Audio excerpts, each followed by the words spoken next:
السلام ورحمۃ اللہ وبرکاتہ۔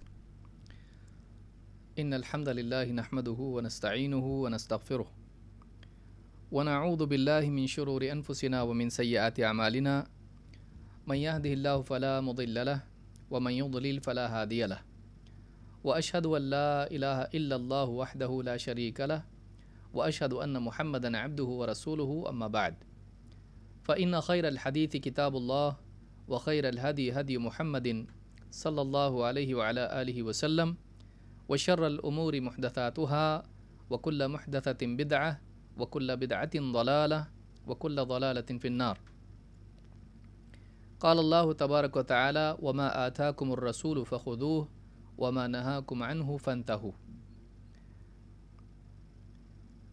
قابل احترام شیخ محترم شیخ محمد مختار مدنی حفظہ اللہ، دیگر اہل علم، میرے محترم دینی بھائیوں اور قابل احترام اور بہنوں،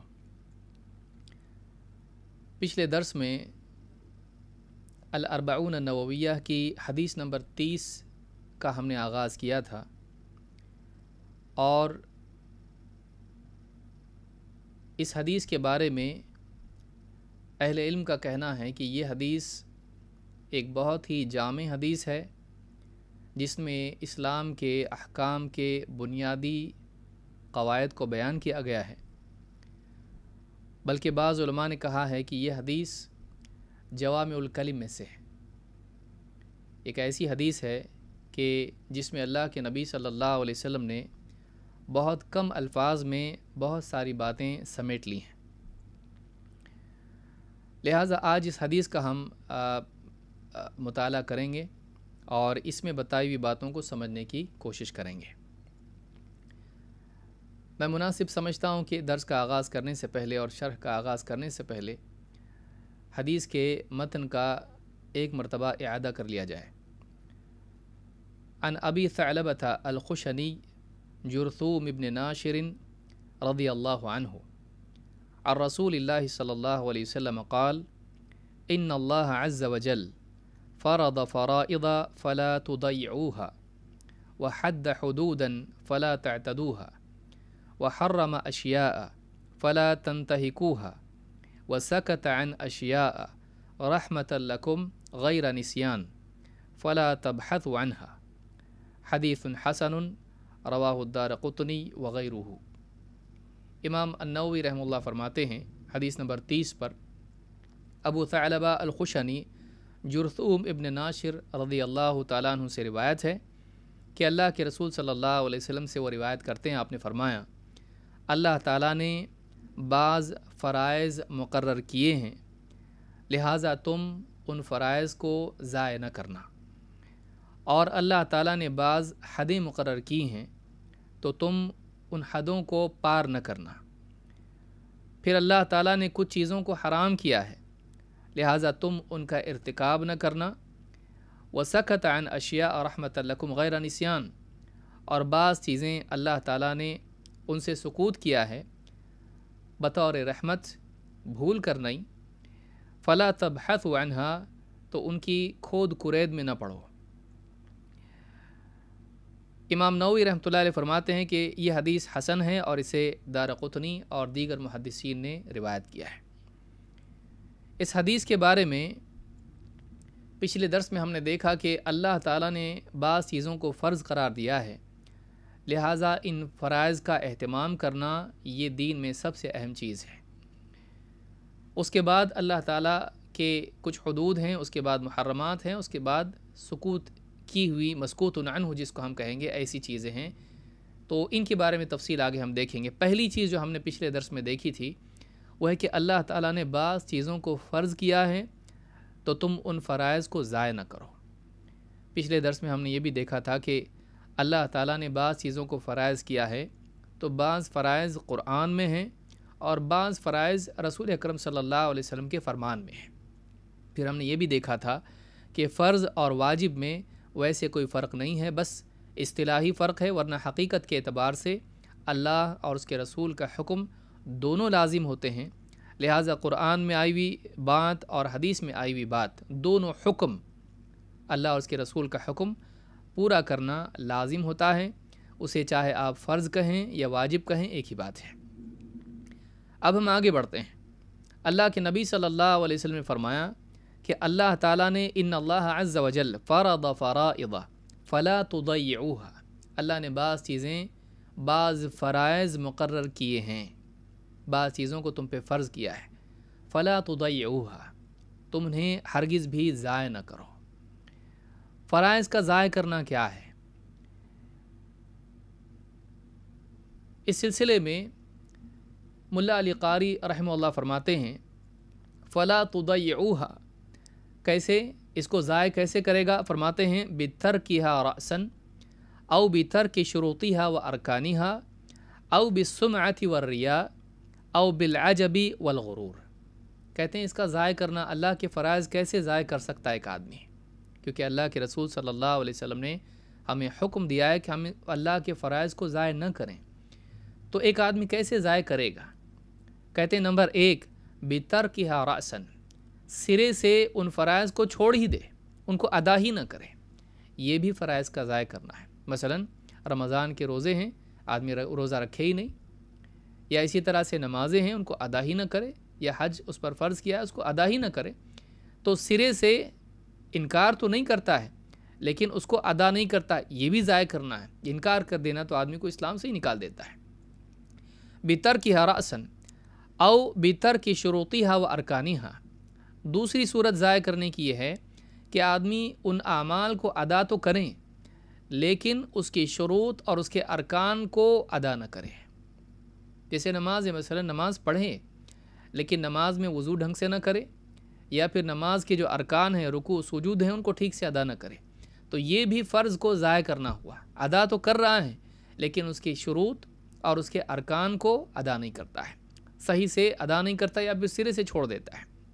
یا پھر تیسری صورت او بالسمعۃ والریاء او بالعجب والغرور، یا پھر اس صورت سے بھی اس کو ضائع کرنا ہے کہ عمل ٹھیک سے ادا کر لیا لیکن ظاہری طور پر عمل کو صحیح کیا، باطنی طور پر بعض صفات ایسی اس کے اندر تھی اس عمل کی ادائیگی کے ساتھ کہ اس صفت کی وجہ سے وہ عمل برباد ہو گیا۔ مثلا ایک آدمی نماز ادا کریں، اس کی شروط ادا کریں، اس کے ارکان ادا کریں، اس اعتبار سے کہ ظاہری اعتبار سے ساری چیزیں ٹھیک ہیں لیکن دل کے اندر دکھاوا ہے، یا عمل ادا کرنے کے بعد لوگوں کی تعریف کے لیے اس کو لوگوں کے سامنے بیان کرتا ہے ریا اور سمعہ کے ذریعے سے، یا پھر ایک آدمی گھمنڈ میں پڑا ہوا ہے یا دھوکے میں پڑا ہوا ہے، تو اس اعتبار سے بھی اپنے اعمال کو برباد کر دیتا ہے کہ ایک آدمی یعنی کہ اپنے عمل پر ناز کرے کہ دیکھو میں اتنا نمازی ہوں، میں فلاں ہوں، اس اعتبار سے بھی عمل کو ضائع کرنا ہوتا ہے۔ تو یہ ساری چیزیں جو ہیں یہ فرائض کے ضیاع، اس کے ضائع کرنے کے اسباب اور اس کے طریقے ہیں، ان تمام چیزوں سے بچنا ضروری ہے۔ ایک آدمی کوئی بھی عمل ادا کریں، سنت کے مطابق ادا کریں، اس کی شروط، اس کے ارکان و واجبات جو بھی ہیں ان کو ادا کریں، اور اسی کے ساتھ ساتھ اپنے باطن میں اخلاص، تواضع، خشیت وللہیت بھی پیدا کریں تاکہ وہ عمل اللہ کے نزدیک مقبول ہو جائے، وہ ضائع نہ ہو۔ تو یہ پہلا حکم ہے کہ اللہ تعالیٰ نے بعض فرائض مقرر کیے ہیں، انہیں ضائع مت کرو، تو اس کا اہتمام ہم کو کرنا چاہیے۔ چلیے آگے بڑھتے ہیں۔ وحد حدوداً فلا تعتدوها، یہاں ایک بات یہ بھی یاد رکھنے کی ہے کہ بعض اہل علم نے، جیسے ابن قیم رحمۃ اللہ علیہ نے بھی بعض سلف کے حوالے سے کہا ہے کہ ایک چیزیں کہ اللہ نے حکم دیا اس کو کرو، بعض چیزیں اللہ نے منع کیا مت کرو۔ اس میں اللہ رب العالمین کے حکم کو پورا کرنا اور زیادہ، یعنی اس فرض کو ترک کرنا زیادہ سنگین ہے محرم کے ارتکاب سے، اگرچہ دونوں بھی غلط ہیں، دونوں بھی گناہ ہیں، لیکن جس چیز کا اللہ نے حکم دیا ہے اس کا اہتمام کرنا یہ بہت اہم ہے اور اس کا توڑنا بہت سنگین ہے۔ اس کی مثال میں علماء نے پیش کیا، دیکھو آدم علیہ السلام کو اللہ تعالیٰ نے کہا تھا اس پیڑ کے قریب مت جانا، اور ابلیس کو حکم دیا تھا کہ سجدہ کرو فرشتوں کے ساتھ، تو اس کے لیے امر تھا، ان کے لیے نہیں تھی، لیکن ابلیس نے اس امر کو توڑا، اللہ کے حکم کو توڑا اور اس کا انکار کیا، وہ ہمیشہ کے لیے برباد ہو گیا، ہمیشہ کے لیے دھتکارا گیا۔ آدم علیہ السلام سے بھی اس معاملے میں لغزش ہوئی اور جس پیڑ سے منع کیا گیا تھا وہ اس کے پاس گئے، اس کا پھل بھی کھایا، لیکن پھر انہیں رجوع کا موقع ملا، انہوں نے توبہ کی اپنی بیوی کے ساتھ میں، اور اللہ نے توبہ قبول کی، بلکہ اللہ ہی نے توبہ کی تلقین ان کو کی۔ فَتَلَقَّى آدَمُ مِن رَبِّهِ کلمات۔ تو یہاں یہ بتایا اہل علم نے، ابن قیم نے الفوائد میں اس کو ذکر کیا ہے کہ اللہ کا حکم پورا کرنا یہ بہت ضروری۔ منہیات جتنی ہیں، جن چیزوں سے منع کیا گیا ہے، اس میں نفس کی اس کی طرف رغبت ہوتی ہے، اور ایک بڑا امتحان اس میں ہوتا ہے، اور لغزش کے امکانات زیادہ ہوتے ہیں، لیکن جس چیز کا اللہ نے حکم دیا ہے اس کو پورا کرنے میں کیا مسئلہ ہے؟ اس میں اللہ کی تعظیم میں کمی ہی کی وجہ سے آدمی اس کو ترک کرتا ہے۔ لہٰذا یہ بات بھی ایک یاد رکھنے کی ضمن میں ہے۔ وَحَدَّ حُدُودًا فَلَا تَعْتَدُوهَا، اور اللہ تعالیٰ نے، اب دوسری چیز، پہلی چیز آئی فرائض کا اہتمام، دو وَحَدَّ حُدُودًا فَلَا تَعْتَدُوهَا، اللہ تعالیٰ نے بعض حدیں مقرر کی ہیں، انہیں پھلانگو مت، انہیں پار نہ کرو، ان کو پار کر کے پھلانگ کے آگے مت بڑھو۔ تو یہ دوسرا حکم ہے کہ اللہ کی حدود کا التزام کرنا، انہیں پھلانگنا نہیں۔ یہ حدیث بہت جامع اور بڑی حدیث ہے، متن کے اعتبار سے چھوٹی ہے، لیکن معنی کے اعتبار سے اس میں بہت ساری باتیں ہیں، اس کو سمجھنا ضروری ہے۔ بعض لوگوں کے لیے تھوڑا سا مشکل بھی پڑ سکتا ہے، اس لیے کہ اصطلاحات اس میں بہت ساری آئیں گی، لیکن ظاہر بات ہے کہ علم میں ایک ہی یعنی آسان ہی آتا رہے، ایسا بھی نہیں ہونا چاہیے، بلکہ تھوڑا آگے کی چیزیں بھی سیکھنا چاہیے۔ حد میں، حدود میں تین چیزیں علماء نے ذکر کی ہیں کہ اللہ نے حدیں مقرر کی ہیں، تو ان حدوں کو پھلانگو مت، یا ان حدوں کے معاملے میں اعتداء مت کرو، عدوان کے شکار نہ ہو جاؤ، سرکشی نہ کرو، یہ بھی معنی اس میں ہوتے ہیں۔ حدیں کیا ہیں؟ حدوں کے بارے میں علماء نے تین باتیں کہی ہیں، اور ضمناً کچھ اور باتیں بھی آئیں گی۔ نمبر ایک، حدوں کے بارے میں پہلی بات یہ کہ جنہیں حد کہا جا رہا ہے وہ اللہ کی محرمات ہے۔ بعض علماء نے یہ بات کہی ہے کہ اللہ نے حدیں مقرر کی ہیں، یعنی بعض چیزوں کو منع کیا، اس کے پار مت جاؤ، تو وہ حد ہوئی، اور اس کا پار کرنا حرام ہوا، وہ محرمات ہوئی۔ ایک قول علماء کا یہ ہے۔ نمبر دو، اس سے مراد عقوبات ہیں، یعنی اس سے مراد یہ ہے کہ اللہ رب العالمین نے بعض گناہوں پر بعض سزائیں مقرر کی ہیں، جیسے زنا کی سزا کوڑے ہیں اگر غیر شادی شدہ ہے، اور شادی شدہ ہے تو رجم ہے، یا چوری کی سزا ہاتھ کاٹنا ہے، تو یہ حدیں ہیں، تو یہ شرعی سزائیں مراد ہیں، تو حد سے مراد شرعی سزا بھی ہوتی ہے۔ نمبر تین، مشروع اور مباح کا دائرہ، اللہ نے جو طے کر دیا ہے وہ چیز حد ہے، اس کے باہر نہیں جانا ہے۔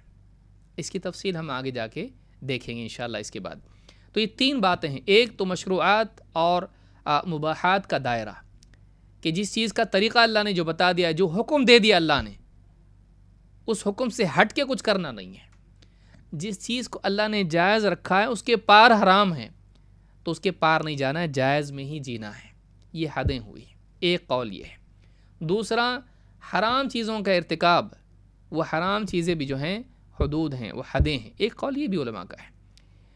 تیسری چیز، جو حرام عمل کرنے پر، گناہ پر، بعض گناہوں پر، ہر گناہ پر سزا نہیں ہے، لیکن بعض گناہوں پر اللہ نے سزائیں رکھی ہیں، تو ان سزاؤں کو بھی حد کہا جاتا ہے، ان کو نافذ کرنا بھی ضروری ہے، ان کے معاملے میں بھی اعتداء جائز نہیں ہے۔ آئیے دیکھتے ہیں کیا ہے۔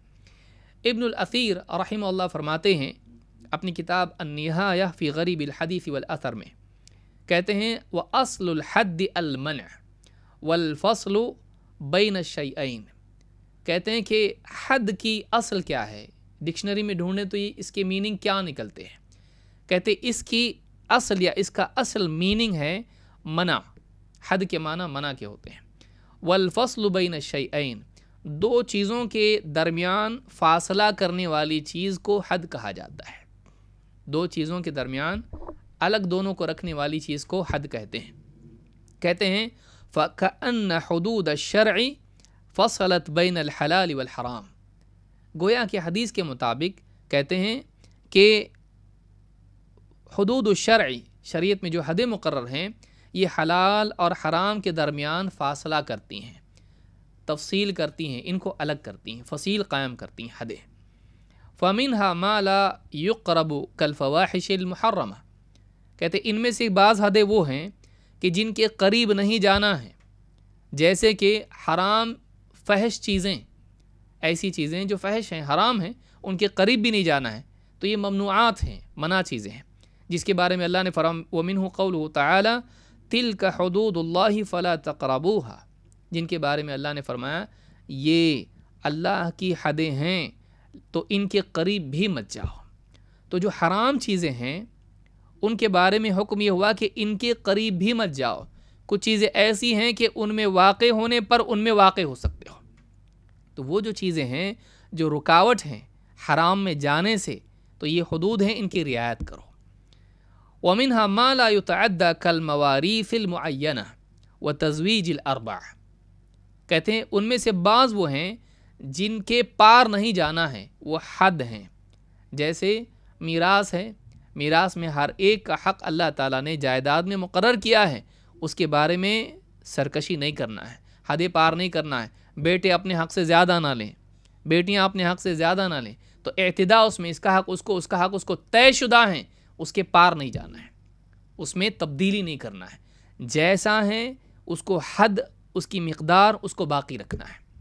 یا اسی طرح سے نکاح ہے، 4 نکاح اللہ تعالیٰ نے مشروع کیے ہیں، اب 4 سے آگے جانا، 5واں نکاح کرنا، ایک ساتھ 5 بیویاں نکاح میں رکھنا، یہ کیا ہے؟ اللہ کی مقرر کی ہوئی حد کو پار کرنا ہے۔ تو یہ بات النہایہ میں ابن الاثیر رحمہ اللہ نے کہی ہے۔ تو اب یہاں پر 2 باتیں معلوم ہوئیں، ایک تو وہ چیزیں ہیں جنہیں اللہ تعالیٰ نے منع کر دیا ہے، اور ان چیزوں کے قریب جانا یہ حدوں کو پار کرنا ہے، یا حدوں کے یعنی تلک حدود اللہ فلا تقربوها، ان کے قریب جانے سے منع کیا ہے۔ بعض چیزوں میں فلا تعتدوها کا لفظ ہے، ان کے پار نہ جاؤ، یعنی مراد وہ چیزیں ہیں کہ جہاں اللہ نے مباح کا ایک حد اور دائرہ رکھا ہے، اس کے پار مت جاؤ۔ 4 نکاح تک چلے گا، 4 کے پار نہیں چلے گا۔ تو جو اللہ نے جائز رکھا ہے وہ حد ہے، اس کے پار 5واں نکاح یہ حد کو پار کرنا ہوا۔ جو میراث میں جتنی حدود ہیں وہ حد ہے، اس سے زیادہ کرنا، اس سے زیادہ کا مطالبہ کرنا، یہ حدوں کو پار کرنا، یا کسی کو اس کے حق سے زیادہ دینا، جو طے کرنے والا ہے، جو بانٹنے والا ہے، وہ حق سے زیادہ دے اور اس کا حق مار لے، اللہ تعالیٰ کی حدوں کو پار کرنا ہوا۔ اس تعلق سے ایک بات جیسے آگے حدیث میں آیا ہے کہ اللہ نے حدیں مقرر کی ہیں، ان حدوں کو پار مت کرو، اور اللہ تعالیٰ نے بعض چیزوں کو حرام قرار دیا ہے، ان کا ارتکاب مت کرو۔ تو یہاں پر ایک بات یہ معلوم ہوتی ہے کہ حدود اور محرمات دونوں الگ چیزیں ہیں۔ اگر ایک ہی ہوتی تو کیا تکرار ہے یہاں پر کہ پہلی بات کے بعد پھر دوسری بات آ رہی، حرام چیزوں میں مت جاؤ اور حرام چیزیں مت کرو، 2 باتیں الگ ہیں۔ تو کیا حدود اور محرمات الگ الگ ہیں؟ بلا شبہ الگ ہیں، اس لیے کہ ایک حدیث سے بھی اس بات کی وضاحت ہوتی ہے۔ آئیے دیکھتے ہیں وہ حدیث کیا ہے۔ اللہ کے نبی صلی اللہ علیہ وسلم فرماتے ہیں ضرب اللہ تعالی مثلا صراطا مستقیما، اللہ تعالیٰ نے صراط مستقیم کی مثال بیان کی ہے۔ وعلی جنبتی الصراط سوران، ایک راستے کی طرح ہے، وہ سیدھا راستہ ہے صراط مستقیم، اور صراط مستقیم کے دائیں بائیں دونوں جانب 2 دیواریں ہیں۔ سور دیوار کو کہتے ہیں جس کے آر پار مطلب بیچ میں دیوار ہوتی ہے، تو 2 دیواریں ہیں۔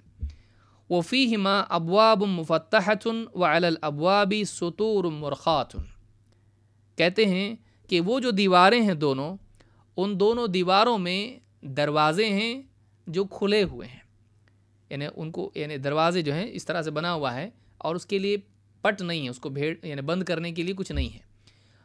وعلی الابواب سطور مرخاۃ، اور ان دروازوں پر پردے پڑے ہوئے ہیں، پردے لٹکے ہوئے ہیں، ڈالے ہوئے ہیں۔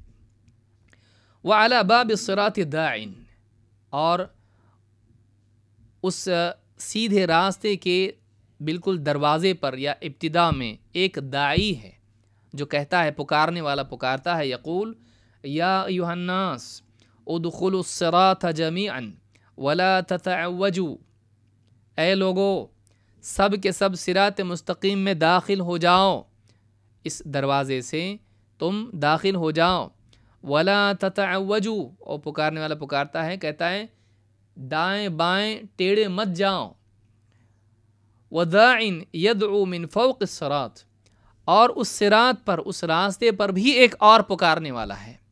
ایک تو صراط مستقیم میں داخل ہوتے وقت دروازے پر ایک ہے، اور دوسرا اس صراط مستقیم پر چلتے وقت اس صراط مستقیم پر بھی ایک پکارنے والا ہے۔ وہ کیا کہتا ہے؟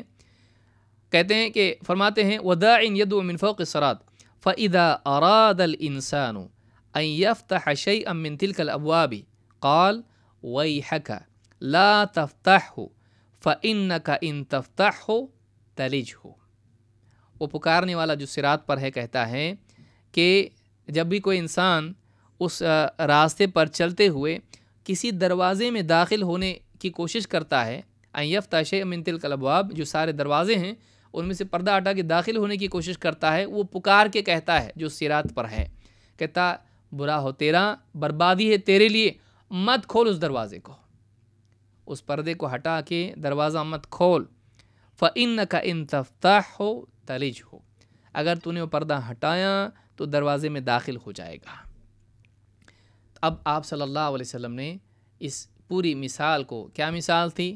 سیدھا راستہ ہے، دائیں بائیں دو دروازے ہیں، دیواریں ہیں، دیواروں میں دروازے کھلے ہیں، لیکن کھلے دروازوں پر پردے ہیں۔ صراط پر داخل ہوتے وقت جو دروازہ ہے اس پر ایک پکارنے والا ہے، اور داخل ہونے کے بعد صراط مستقیم پر ایک پکارنے والا ہے۔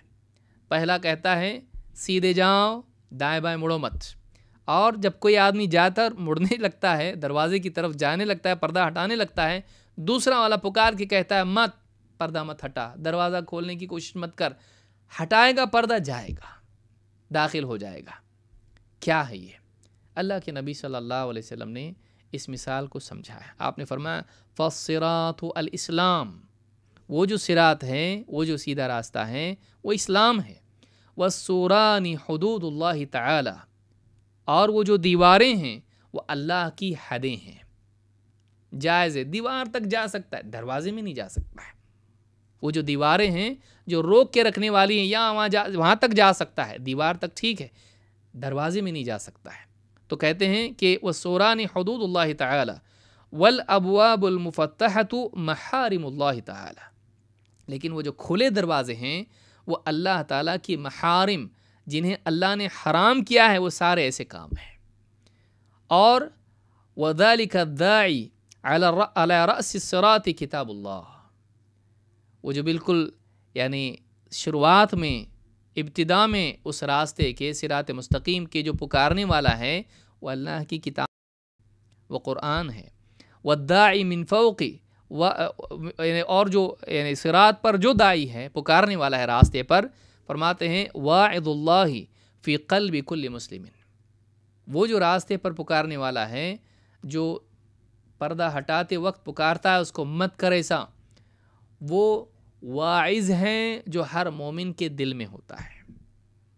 النفس اللوامہ اس کو کہیں، یا وہ فرشتہ جو دل میں اس کے بات ڈالتا ہے خیر کی اور اس کو تنبیہ کرتا ہے۔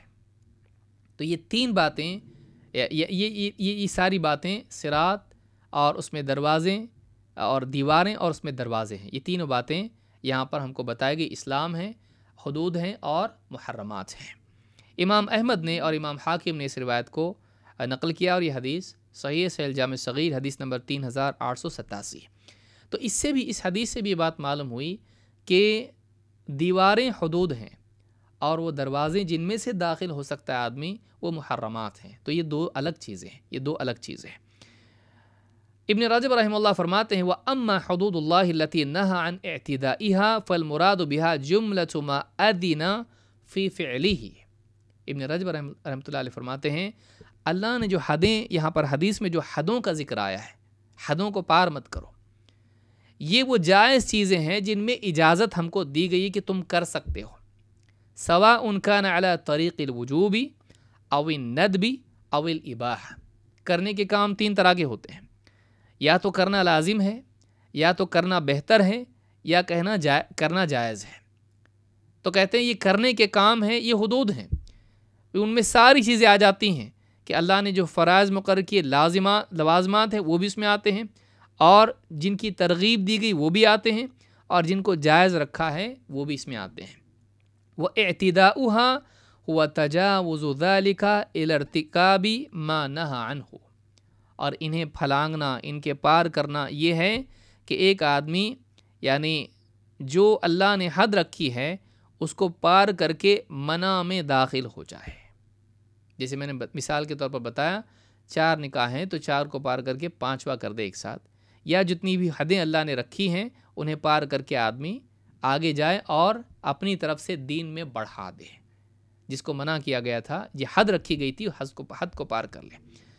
کما قال تعالی وتلک حدود اللہ ومن یتعد حدود اللہ فقد ظلم نفسہ، اللہ نے فرمایا یہ اللہ کی حدیں ہیں، تو جو اللہ کی حدوں کو پار کر جائے اس نے اپنی جان پر ظلم کر لیا۔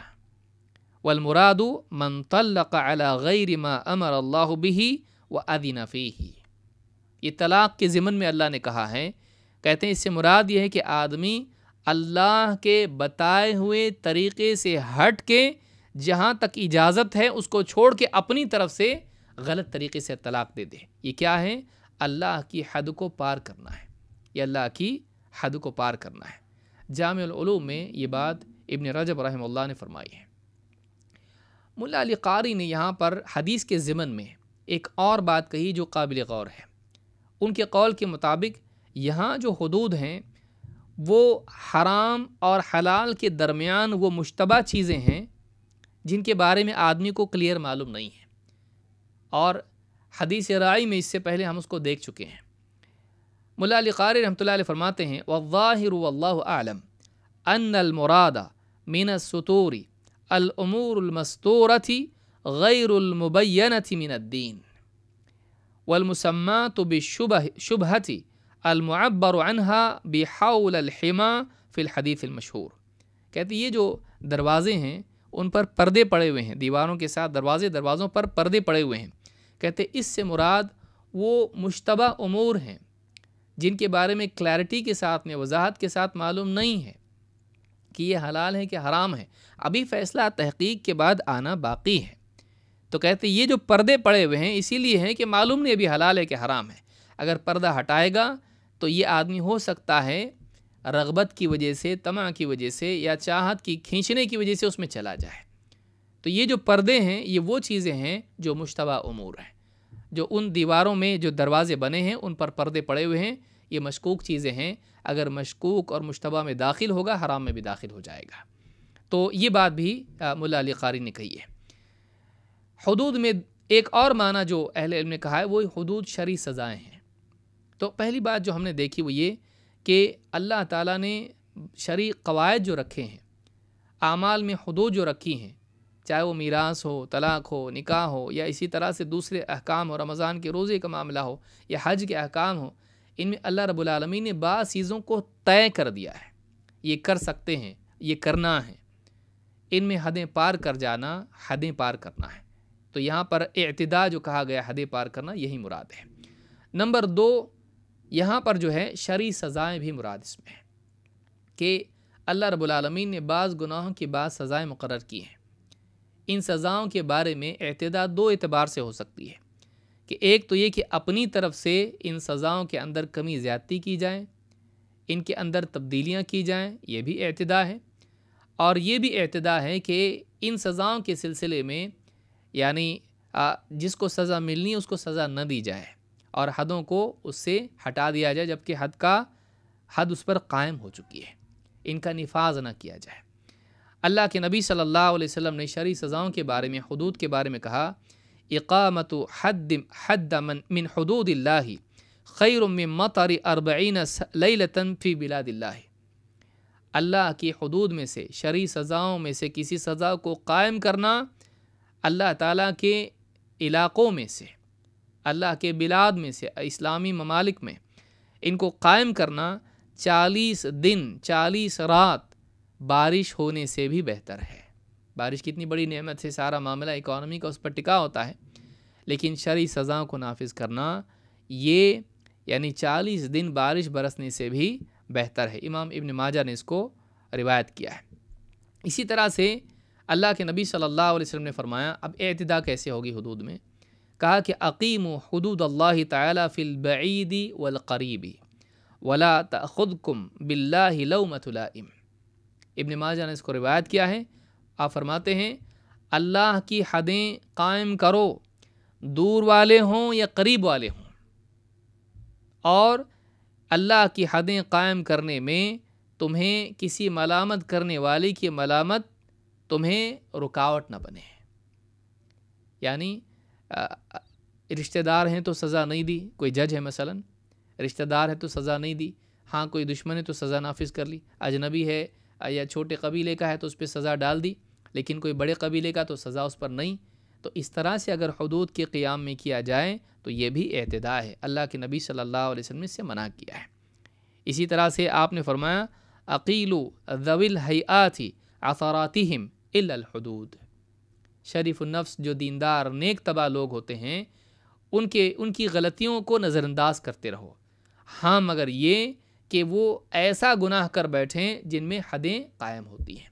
حد کے بارے میں ان کے لیے رخصت کا پہلو نہیں ہوتا ہے، حد تو شرعی سزا تو اس پر نافذ ہو کر رہے گی جب سارے معاملات ثابت ہو جائیں۔ اس کو بھی امام احمد اور ابو داؤد نے اور امام البخاری نے الادب المفرد میں روایت کیا ہے، اور یہ حدیث صحیح ہے، سیل جامع صغیر میں دونوں حدیثیں موجود ہیں۔ تو یہاں پر یہ بات معلوم ہوئی کہ اللہ کی حدیں ایک تو وہ جائز چیزیں ہیں جن کے پار نہیں جانا ہے، آخر تک وہاں کر سکتے ہیں، بس اس کے آگے نہیں، تو یہ اللہ کی حدیں ایک معنی یہ ہیں۔ دوسرے معنی یہ ہیں کہ اللہ نے جو شرعی سزائیں رکھی ہیں ان کو بھی نافذ کرنا چاہیے، ان کے معاملے میں لاپرواہی نہیں برتنا چاہیے۔ دونوں باتیں اس حدیث سے ملتی ہیں۔ نمبر 3، تیسری چیز کیا ہے؟ وَحَرَّمَ أَشْيَاءَ فَلَا تَنْتَهِكُوهَا۔ تیسری چیز، اور اللہ تعالیٰ نے بعض چیزوں کو حرام کیا ہے، فَلَا تَنْتَهِكُوهَا، تو تم ان حرام چیزوں میں داخل نہ ہو، تم ان حرام چیزوں کا ارتکاب نہ کرو، ان حرام چیزوں میں نہ جا پڑو، ان حرام کاموں کو نہ کرو، چاہے وہ کھانا پینا لباس وغیرہ کی چیزیں ہوں یا پھر وہ عمل کے اعتبار سے حرام ہو، تو حرام چیزوں کو نہ کرو، حرام نہ کھاؤ، حرام نہ پہنو، حرام چیزیں، حرام عمل نہ کرو۔ تو وحرم اشیاء فلا تنتہکوها، بعض چیزوں کو اللہ تعالیٰ نے حرام کیا ہے لہٰذا ان کا تم ارتکاب نہ کرو۔ شیخ صالح آل شیخ اس سلسلے میں کہتے ہیں کہ حدیث کے الفاظ وحرم اشیاء، اللہ تعالیٰ نے بعض چیزوں کو حرام کیا ہے، کہتے ہیں یفید ان هذه المحرمات قلیلۃ، کہتے ہیں کہ اس حدیث کے الفاظ سے معلوم ہوتا ہے کہ جو حرام چیزیں بہت تھوڑی ہیں، یعنی اللہ نے ساری چیزوں کو حرام نہیں کر دیا یا بہت ساری چیزوں کو حرام نہیں کیا، بعض چیزیں ہیں جن کو اللہ نے حرام کیا ہے تو مت جاؤ ان میں، مت ارتکاب کرو ان کا۔ حلال کے مقابلے میں حرام بہت تھوڑا ہے، بہت کم چیزیں جن کو اللہ نے حرام کیا ہے، ورنہ عام طور سے عام قاعدہ یہ کہ اللہ تعالیٰ نے بہت ساری چیزیں حلال کی ہیں، لیکن انسان کی طبیعت عجیب ہے کہ وہ حلال کو چھوڑ کر حرام کا ارتکاب کرتا ہے۔ اس کے لیے پانی پینا حلال ہے، شربت ہے، کتنے سارے پھلوں کا جوس اس کے لیے حلال ہے، پی سکتا ہے وہ، لیکن اس کے لیے شراب کیا ہے؟ خمر اس کے لیے حرام ہے۔ لیکن پینے کے لیے شربت، کئیوں قسم کے شربت ہے اس کے لیے، مشروبات بہت سارے ہیں جو حلال ہیں اس کے لیے، لیکن حرام کیا ہے؟ خمر حرام ہے اس کے لیے۔ لیکن انسان عجیب ہے کہ سارے شربت چھوڑ کے وہ کیا کرتا ہے؟ شراب پیتا ہے۔ تو کہتے ہیں کہ یفید ان هذه المحرمات قلیلہ، لباس کتنے قسم کے کپڑے ہیں، حلال ہے، پہن سکتا ہے، لیکن مردوں کے لیے ریشم حرام ہے۔ اسی طرح سے بہت ساری چیزیں ہیں، اعمال ہیں، بہت کچھ اس کے لیے کرنا حلال ہے، بعض چیزیں اس کے لیے حرام ہیں۔ تو حرام چیزیں ان کی مقدار حلال کے مقابلے میں بہت کم ہے، تو آدمی یہ نہیں کہہ سکتا کہ بہت تھوڑا اللہ نے حلال کیا اور بہت زیادہ حرام کر دیا ہے، بہت تنگ ہو گیا ہمارے لیے، نہیں، حلال بہت وسیع ہے اور حرام مقرر ہے اور جس کو بیان کر دیا گیا ہے۔ آپ دیکھیں گے قرآن کریم میں بھی اس کا اشارہ موجود ہے۔ اللہ تعالیٰ نے آدم علیہ السلام سے کیا کہا؟ اللہ نے فرمایا وَقُلْنَا يَا آدَمُ اسْكُنْ أَنْتَ وَزَوْجُكَ الْجَنَّةَ، اور ہم نے کہا اے آدم تم اور تمہاری بیوی دونوں کے دونوں جنت میں رہو، وَكُلَا مِنْهَا رَغَدًا حَيْثُ شِئْتُمَا، اور تم دونوں